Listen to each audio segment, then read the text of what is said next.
Welcome to the Caregiving Podcast. I'm Inga. And I'm Julie. And long story short, we have Caregiving.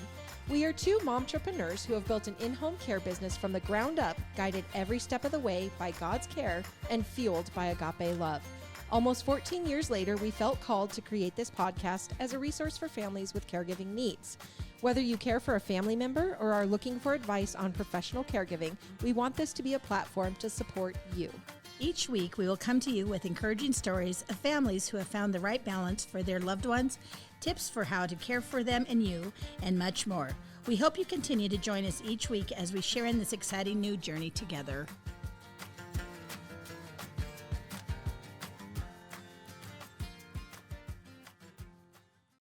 Hello, Sunshines, and hello, Julie. How are you? It's been a day, Inga. I just can't even. I know. It's good. It's good. It's good. It's good. It's been a wild, crazy, busy day. Yes, it and is. I think it's very fitting that the question is, what do you think brings you the most happiness in this busy world? Yes. Well, what brings the most happiness? Right now, just after work, because I love what I do. But when I go home to go out and walk through the fields and see the baby calves and to just take a breath and just slow down for 2 minutes. Yes. That's what's giving me my peace. Well, mine was going to be something about petting the animals. This cat knows that it's been kind of a wild day, and she shows up for me when she knows I need a little bit of comfort. Anyway, Yes. so apologies for Tuna here. But anyway, yes, I am with you. It is just slowing down, walking through the animal. I think the animals are a big thing for me, and especially if I can do it with my family. So a lot of times Kevin and Bailey and I at the end of the day will go out and we'll just walk through and look at the sheep and pet the dogs and slow down. And it's by good for the soul. myself. Oh, yes. You know what else is awesome when I get home? So we have Perry Dog, the prairie dog, our black lab, and that dog is so excited to see me. Oh. Literally, I drive up and I have to slow way, way, way down because she runs out. And then I have to go super, super slow. And I literally open my door so she can come around and say hello. And as soon as I just pet her on top of the head, and then she'll kind of retreat. Oh, I'm like, that's what you want, right? When you get home, you want someone that excited to see you. I know, right? Yeah, Chaz, he'll lift up his head and go, "Oh, it's you. Bring me a treat." Lady, snap, snap. Snap it to it. Oh, that's so funny. Oh, this cat cracks me up. Well, anyway, gosh, we have a very informative, I would say, episode for you guys today. And it's, it's heavy stuff, but it's things that need to be talked about, Right. and practical things that we just feel like the world needs to know about. Yeah, we've talked about this before, but I think we truly have to slow down and only talk about this one form. Yes. So people can understand how to get it done, what it's giving directive to, and why it's so important. Yep. Yeah. Absolutely. Well, let's go into our verse because you selected a very good one. Yes. And this is John 3:16. For God so loved the world that he gave his one and only son, that whoever believes in him shall not perish, but have eternal life. Isn't that the best known verse? It is, in the isn't it? Bible? I'm pretty sure Yeah. that everybody knows John 3:16. Yep. I love that one. Yeah. And the reason that I picked that, besides it being such a wonderful verse, is because of the topic today. Yeah. We are going to be talking about a step of preparing for end of life. However, there is comfort Yes. in knowing that verse and taking it to heart and the belief. Yes. Just the believing, I think, is, Believing. for sure. Yeah. Well, what'd you bring to us for your uplifting story this week? Well, it's I am actually not really uplifting today at all, but because of the topic, this popped up as I was, looking for something fun, and I thought, well, I'll just go with it. And it's 5 ways to plan for the final years. Oh, fantastic. And it's just kind of bringing it all together. And so there was a gal that she actually was shocked and when her husband got sick, and all of a sudden she had to deal with a terminal cancer diagnosis. So her her whole thing in life now is to help people with that end of life paperwork and understand the importance of having that. And so even though discussing these kinds of things can be uncomfortable and highly emotional, there is a relief in it and a peace that comes with that. And a lot of the times people won't talk about end of life paperwork because they're going to live forever. Well, I'm guilty of not wanting to talk about it with my family members, even though I know better. and I'm going to tell everybody else to do it, but I get it. Yes. So the first thing she says is face your finances. Basically getting those finances in order sooner than later helps you then also understand where you're going to be at with the different bills that are going to come. And, you know, there's such a concern with our elderly that they're going to be a burden for their family. Yeah. And so she's like, just know where you stand so you can get it figured out. Yes. Develop relationships with key people and organizations. I like to think we're one of those organizations that people would want to talk to get proper planning. Yes. Use photos and heirlooms as conversation prompts, where it says, you know, things like, oh, grandma left me this brooch. Which of my stuff would you like when I'm no longer here? Yes. You know, a lot of people take that piece of masking tape and put it behind a pretty picture, right? Yes. Make a bucket list. She says, don't just do all the hard, icky stuff. Bring some joy into it. That is really great advice. That, and then consider personality and preferences. And when we had talked about aging in place. And so that was just another big topic. Once again, this is stuff that we've already talked about in all of our other podcasts, but it's just was this lady Jeannie, and it was her goal now again was to help people with just those 5 different ways to plan. Yeah. And so I mean it all makes a ton of sense. Yeah. So it's not as uplifting as normal, but just it came across, and I thought I could just feel Jeannie wanting me to share. Oh, I love that. Well, thank you. I think that's super solid. Well, I'm sure to a lot of people, this is going to be old news. But again, I was scrolling through some social media, and I love what comes up on my feed because the majority of it has to do with like uplifting stories or people. Or what does Tuna have to say about it? I'm not sure. She's very interested in being part of this episode today. Yeah, she's very lovey to you. Yes. So this basically a picture came across my screen, and it is of Warwick Dunn. And he actually is a former NFL football player. His mom was a Baton Rouge police officer who was shot and killed when he was a senior in high school. He raised his 5 siblings while he was in college. Then he went on to play in the NFL. And after that, he started what is called the Warwick Dunn Charities. And he is actually built and paid for, this picture says, over 173 homes for single mothers, sacrificing millions of his own dollars so that they could have better lives. Oh. Well, I went and I looked at his charity, and basically what they do is they help with home furnishings, down payment assistance, nutrition and wellness education, financial literacy, scholarships, tech skills, career development. And it's just interesting to me that he was able to take what happened to him and know the importance of providing some opportunities for people that otherwise may not have them. So the impact from this charity since 1997, they have furnished 200 houses. They've served 26 different markets and 541 dependents. Wow. They have helped 92% of families remain in their homes and have donated or assisted. I would assume by now it's at $1 million, but it was right under $1 million worth of down payment assistance for people. Wow. That's so cool. Part of what hit me on this too is just thinking about the housing crisis that we're in, not just in Kalispell, but I mean, everywhere. Everybody that you talk to, whether they're in the state of Montana, they're out of state, it's a crisis right now. And so this just really hit me. Like I said, it's probably old news for a lot of people. But when the picture came up on Instagram and I started looking into it, I thought, you know what? I think this guy is worth talking about. Oh, I love it. Yeah. Was new news to me. I know. I love that. So hopefully it's new news to at least a few people out there. Yes, right. Oh, good. Tuna has finally exited the scene. So hopefully that will not be as awkward anymore. All right. So we are going to be talking about POLST. Yep. Tell us what does POLST mean? It's the big capital P, capital O, capital L, capital S, capital T. Provider orders for life-sustaining treatment.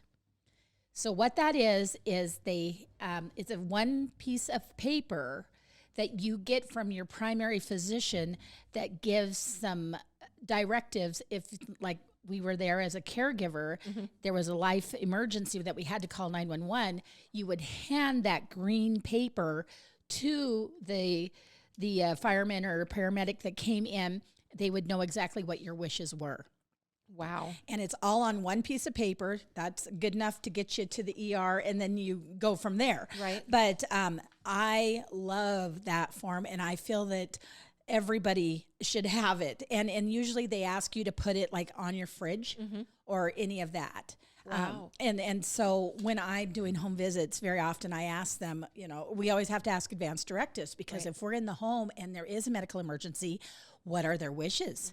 We got to know that. And the very best thing is to see that ugly green color. It is the most god-awful green. I don't know who gave it. You can't miss it. I think that's why That's they why did it that. is. But basically, they have that, and there's a sense of peace because you can give that to that paramedic. Right. So basically what we have is this ugly green piece of paper, and the one I have as an example is on white. But it's that one-page form, and we're going to go through each of the sections. Yes, I love it. Yeah. So one of the things that we want to give credit to is Montana State University, their extension there. They have what's called MONT guides, M-O-N-T guides, all one word. And they have every single topic in the world, from gardening to end of life to financial to parenting plans. It's amazing what that extension aid group has done there. Wow. And that's where this came from. And this Marcia Getting, she's a PhD there at Extension Family Economic Specialist. I have heard her speak, and she's awesome. Wow. And we give her all the credit for the information that we're sharing today, because I think what she has done is she takes topics and writes them into ways that people can understand them, and they're easy to use. So literally, we're going to take her information to explain this form so that it's easy and people understand. Awesome. Yeah. So on that form, there's a B, C, and D. And we'll just go through that. Yeah. So basically, I'm just going to start on Marcia's this document here, and it says, what is a Montana POLST? Yeah. So provider orders for life-sustaining treatment is a medical order.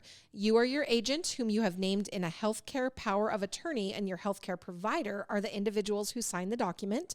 The completed POLST establishes that you and your medical provider have discussed and you have indicated treatment preferences when you have a serious illness.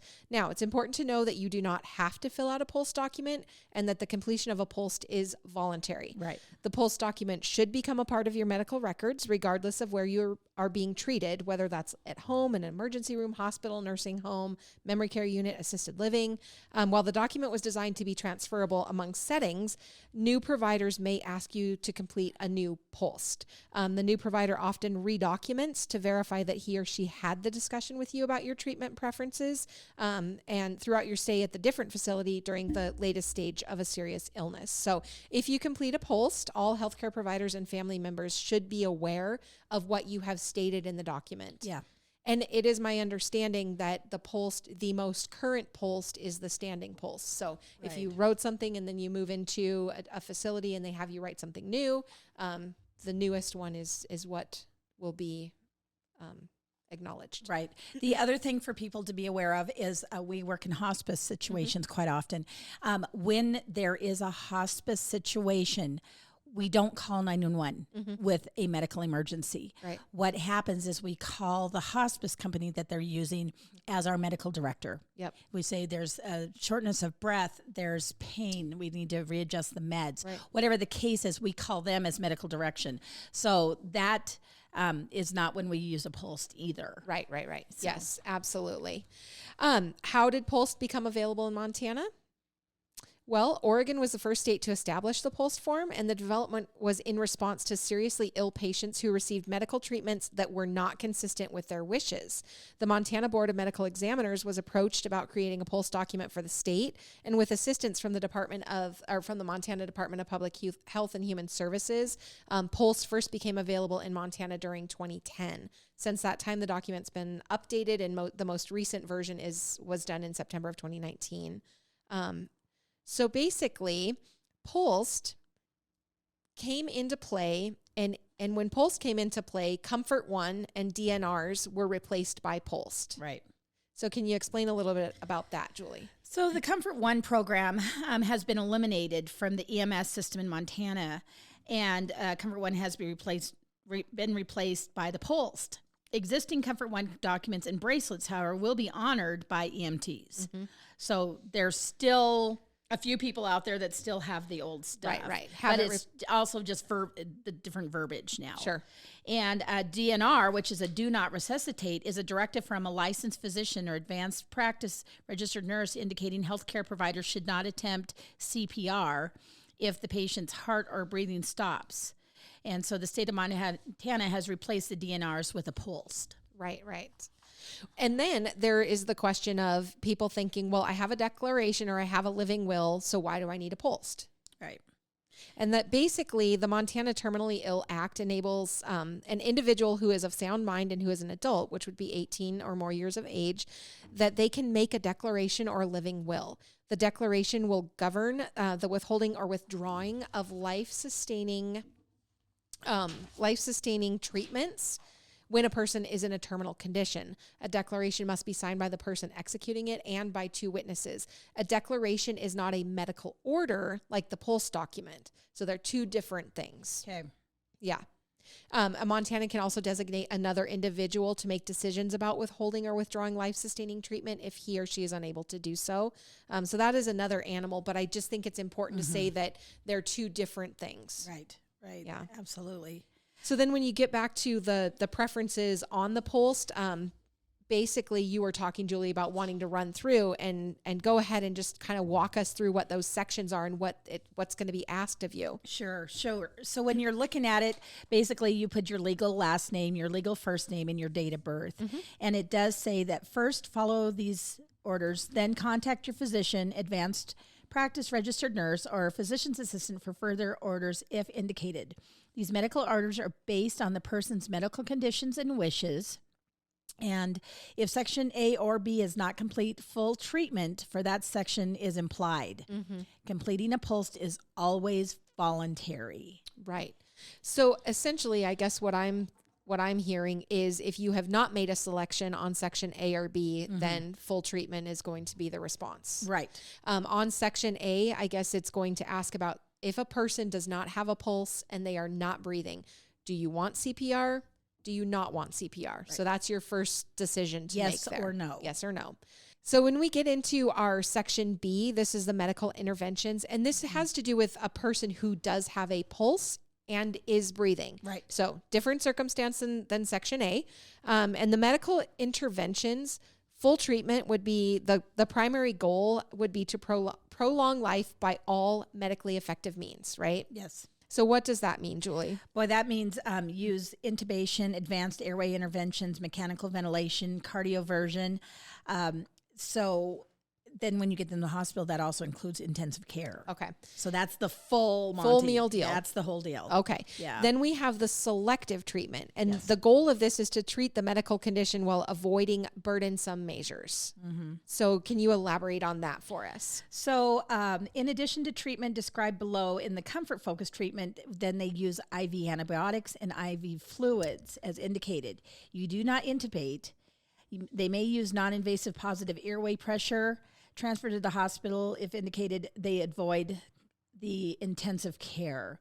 So they pick and choose. Right. That I want to only be able to breathe by myself. Right. Or I only want, this. So that's where you get very So they selective. want a little bit of care, but maybe not everything. Right. And then when you go on to that comfort focused treatment, and then the primary goal of that is to just maximize the comfort of an individual, relieve pain and suffering, That would be through medication by any route as needed, using oxygen, suction, manual treatment of airway obstruction, if indicated. Do not use treatments that are listed in the full treatment, and selective treatments above, unless consistent with the comfort goal. So these people would not necessarily be transferred to a hospital for life-sustaining treatment. Transfer only if comfort needs cannot be met in their current location. Right. Yeah. Then we have Section C, which is artificially administered nutrition.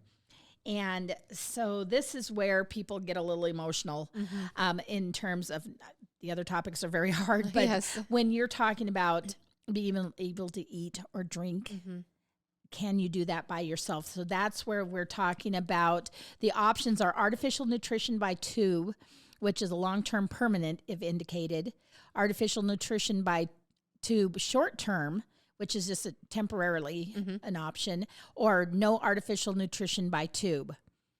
And then there's a section on the side that says no decision has been made. Right. I think a lot of people have never thought about it. And then all of a sudden they're like, oh my goodness, how would I want to be kept alive? How would I want nourishment? And that's very, very hard. And a lot of people don't even think about it as an option until maybe they've had a friend or a family member go through it. And then they're like, oh, now I understand how it impacts. Right. It's interesting too, because we have had people that we've taken care of who had feeding tubes, and that is what kept them alive. And once they got through whatever it was they were going through, they came back, they thrived, they, had the feeding tube taken out.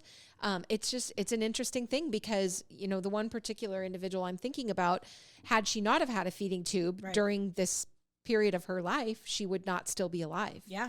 Oh, she elected to have her family elected to have the feeding tube, and now she's alive and well. Interesting. Very, very interesting. Definitely not an easy thing to think about. Decisions. Then we move into our section D, which is essentially the section that says, okay, who did we discuss this with? Yeah. Did you discuss your patient, medical power of attorney, legal guardian, any other person? What would their name and relationship be? So essentially then it gets signed off on by the person themselves, right? And then if there's another decision maker, and also the physician. Yep. Did I see them all? Yeah. So basically you have to make sure that all of the signatures are there for it to be valid. And so besides having this piece of paper, what I haven't realized is that they also have a POLST bracelet. And so it's where can I get a POLST form and a POLST bracelet?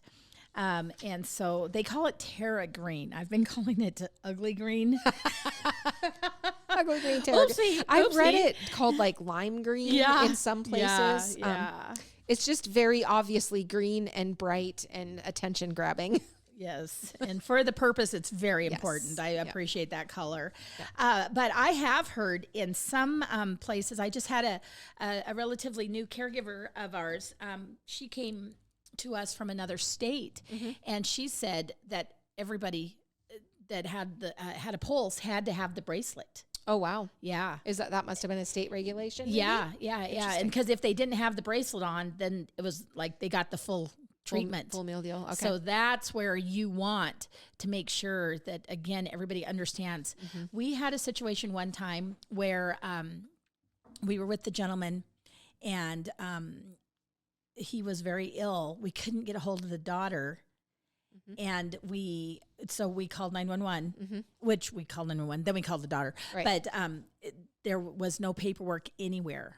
And they did not necessarily want everything done. But she also, when we did get a hold of her, did realize that she hadn't given the direction that she wanted because he had just come out of the hospital. So everything, the situation had changed. Right. And, but that really was a huge thing. Oh my gosh, I've got to get this paperwork up where you guys can see it. Everything was fine. It worked out. Right. But it was very scary for all of us because we couldn't get a hold of her. We couldn't find the paperwork. Right. And it was because there had been that glitch where he had been in the hospital. So some things had changed. Yeah. It just, the paperwork didn't get done.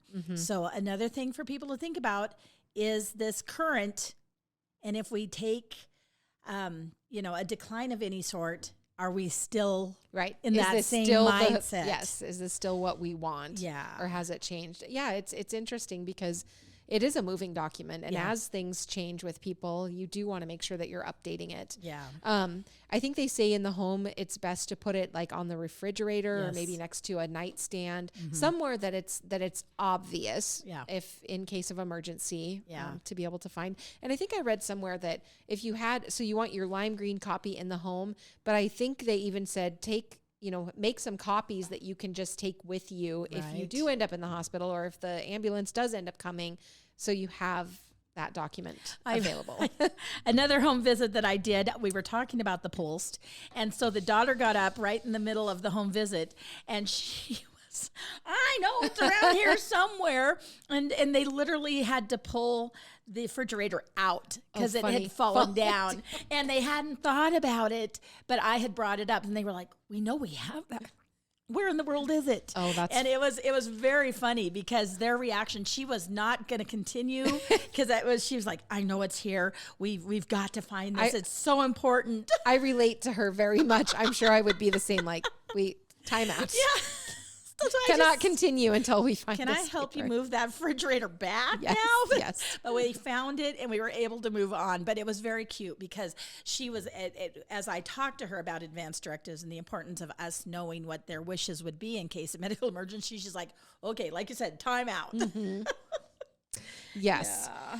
All right. So when should you review your POLST? So it should be reviewed periodically, and more specifically, if the patient is transferred from one healthcare setting or care level to another, if there are substantial changes in the patient's healthcare status, including previous wishes that conflict with medical recommendations, if the patient has changed in treatment preferences.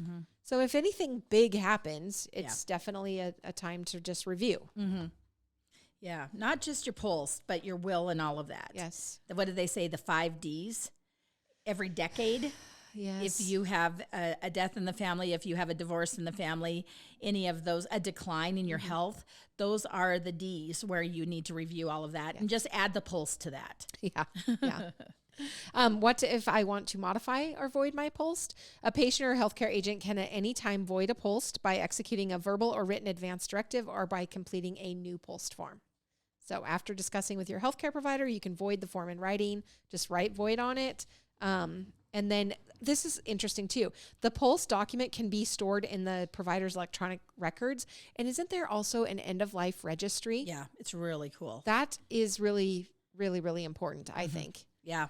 Oh, yeah. If everybody would do it, that's the problem. I am the worst about giving advice and not following my own advice. So. Yeah. Yeah. No, it's good if the majority of everybody would have it in there, because in the midst of a medical emergency, you don't want to have to be wondering where it is or looking for it. And if the gal that couldn't find it and had to pull the refrigerator out, I mean, worst case scenario, if it was registered, then you know that at least the information is there. Because I'm assuming that probably, I mean, in those situations, does the healthcare provider go and pull that registry, or does it just get pulled if we don't know if there's one? I guess that's maybe something to look into. I worry about that because honestly, time is of the essence in many situations. Yes. And you have to make that decision. Yeah. Yeah, that reminds me of a situation, and that this isn't necessarily about the POLST, but this is the importance of having end-of-life discussions with your people. When I was working in the emergency room, there was a little lady that came in on a stretcher. Her son worked at the hospital as a registered therapist. The daughter-in-law, they were married, she worked as a third-floor nurse. And mother came in, and they sat over each other, over her as she's laying there, fighting about what to do with mother. And I just sat there, and I was shocked because I was like, wait a minute, you're a registered respiratory therapist, and you're a third-floor nurse. You see this every day. This is your life, and you're fighting over the measures to keep her with us or not. And I remember so vividly at the head of the bed, the ER doctor was like, you guys, you got to make a decision. I need to know what's going on. And they were going back and forth. And I was just standing at the door ready to help with whatever. Right. just watching this. Yeah. And it really was a huge impact. I remember you've told that story to me before, and I remember vividly how impactful it was to you. Oh, my word. Yeah. So don't do that. Yes. Yes. I mean, even people in our business and in the medical business still have problems talking about end of life. Guilty. And it is so hard. But that story is proof that a registered therapist is one of the ones that does so much to keep people alive, helping them breathe, right? And he didn't know what his own mama wanted. Yes. And that was just shocking. Wow. And I was like, no, we're not going to do that. Yeah. Yeah. Yes. My poor children have been over-informed, right? Yes. Oh, my goodness. Oh, man. Yeah. Well, are you ready to take a little quiz on POLST? You know, one quick other thing that I thought of, there's a lot of comfort in knowing how easily this can be changed if I change my mind. Yes. I agree with that. Yeah. It's very, very easy. Yeah. And so just because you fill it out because you're feeling one way now, in a couple of years, if you look at it and go, oh, you know, I saw my friend suffer like this. I don't want this. Right. It's just easily. Fix it. It's easy. Yes. They haven't made it hard. Wonderful. I love this. Actually, this document, as I look at it, the form is one of the, I mean, you wouldn't think, given the topic, that it would be this straightforward. It's amazing. It is very well put together. Yeah. And I think it just touches on everything that it needs to. It does. And I appreciate you saying that. There is a lot of comfort, yeah. I would think, in knowing that, you know what, if I change my mind, if anything changes, we can just scrap it, and start over with what I want now. Yes.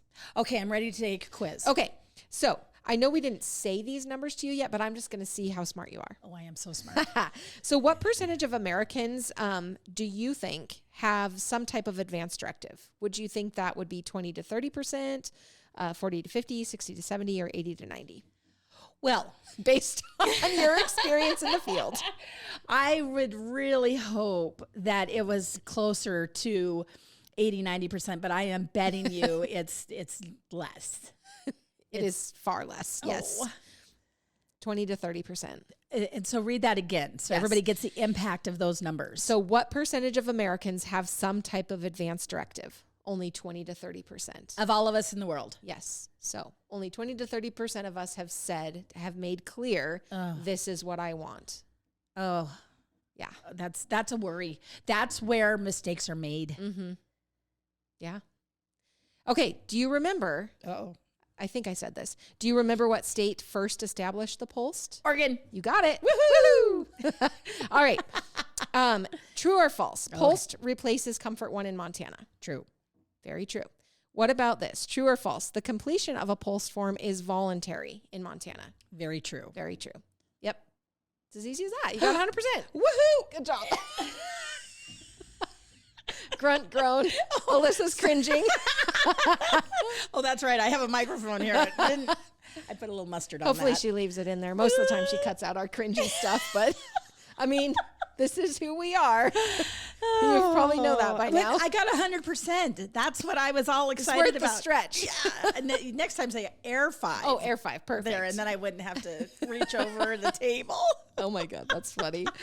Oh, any last parting thoughts on the POLST? You know, once again, we have to give this to the Montana State University Mont Guide and to those people there that provide this free of charge. Yes. It's huge. And look them up. There's so many different categories and information, and this POLST is in there. There's a sample POLST, but go to your primary physician and ask them for that. Yep. Yep. Do it. Do it. Do it. All right. Well, we're going to wrap up today, and I'm going to have a little saying for you. This is Alex said this about his grandfather. Nobody can do for little children what grandparents can do. I felt like my grandpa sparked stardust over me when we got to see him, that I was that special to him. Oh, my goodness. Yeah. True. So cute, Alex. So cute. Thank you for sharing. Subscribe. Please go out there. Do that on Spotify, Google Podcasts, Apple Podcasts. Watch us on YouTube. Send us your stories, your uplifting stories and your verses. You can do that at the caregivenpodcast at gmail.com. And check out the Facebook Care and Share group. Yep. and leave us a review. Oh my goodness, do it. Do it. Yep, you got it. All right, peace out, Girl Scouts. Have a good day.